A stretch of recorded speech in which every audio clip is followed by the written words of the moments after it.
لقد كان لكم في رسول الله أسوة حسنة لمن كان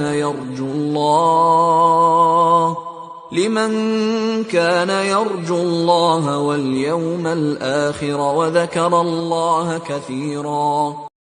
كيف يهدي الله قوما، کیسے ہو سکتا ہے کہ اللہ ان لوگوں کو ہدایت بخشے؟ کن کو؟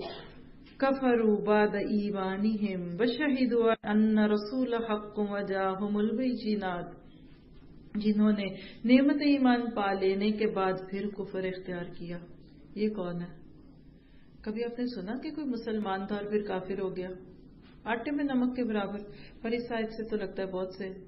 یہاں کفر کیا ہے؟ رسول کی اتباع کا انکار.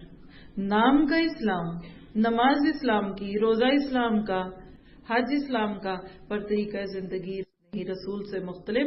تو یاد رکھیے اس بارے میں بار بار یہ احساس دلایا جا رہا ہے کہ نبی کے طریقے کو مانو گے پھر تمہارا اسلام قبول ہوگا.